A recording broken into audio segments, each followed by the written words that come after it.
राष्ट्रीय कोऑर्डिनेटर के पद से हटाया है, वो फैसला चौंकाता है। जैसा उन्होंने कहा कि वो अपरिपक्व हैं, तो आदरणीय मायावती जी, सबसे बड़ा अपरिपक्वता का निर्णय तो आपका है, आपने ही उन्हें बनाया था। कहीं ऐसा तो नहीं कि भारतीय जनता पार्टी को जो परेशानी उनके बोलने से हो रही थी, क्योंकि वो तेज बोल रहे थे, समाज के हित में बोल रहे थे, कहीं भारतीय जनता पार्टी के कहने से या दबाव में तो आप उनको नहीं हटा रही हैं। इसका आपको स्पष्टीकरण देना होगा। हालांकि आपका निजी विषय है, आपकी पार्टी का आंतरिक मामला है, लेकिन चूंकि समाज में बात जा रही है तो ये बताना पड़ेगा क्या भारतीय जनता पार्टी से आपका गुप्त समझौता है, और अगर गुप्त समझौता है तो खुले में समझौता कर लीजिए। आप एक एफआईआर हुई, आपने सारी उनकी रैलियां रद्द कर दी हैं। आप उनके भारतीय जनता पार्टी के कहने से ऐसा लगता है कि लगातार टिकट चेंज कर रही है, चाहे वो जौनपुर का टिकट हो और चाहे वो बस्ती का टिकट हो। भारतीय जनता पार्टी ही क्या बहुजन समाज पार्टी को चलाने का काम करेगी? क्या मान्यवर काशीराम जी का मिशन इस तरीके से सड़क पे रखा जाएगा?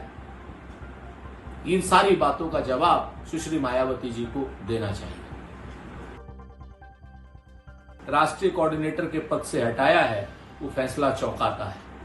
जैसा उन्होंने कहा कि वो अपरिपक्व हैं, तो आदरणीय मायावती जी, सबसे बड़ा अपरिपक्वता का निर्णय तो आपका है, आपने ही उन्हें बनाया था। कहीं ऐसा तो नहीं कि भारतीय जनता पार्टी को जो परेशानी उनके बोलने से हो रही थी, क्योंकि वो तेज बोल रहे थे, समाज के हित में बोल रहे थे, कहीं भारतीय जनता पार्टी के कहने से या दबाव में तो आप उनको नहीं हटा रही हैं। इसका आपको स्पष्टीकरण देना होगा। हालांकि आपका निजी विषय है, आपकी पार्टी का आंतरिक मामला है, लेकिन चूंकि समाज में बात जा रही है तो ये बताना पड़ेगा क्या भारतीय जनता पार्टी से आपका गुप्त समझौता है, और अगर गुप्त समझौता है तो खुले में समझौता कर लीजिए। आप एक एफआईआर हुई, आपने सारी उनकी रैलियां रद्द कर दी हैं। आप उनके भारतीय जनता पार्टी के कहने से ऐसा लगता है कि लगातार टिकट चेंज कर रही है, चाहे वो जौनपुर का टिकट हो और चाहे वो बस्ती का टिकट हो। भारतीय जनता पार्टी ही क्या बहुजन समाज पार्टी को चलाने का काम करेगी?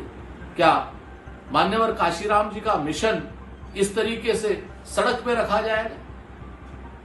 इन सारी बातों का जवाब सुश्री मायावती जी को देना चाहिए।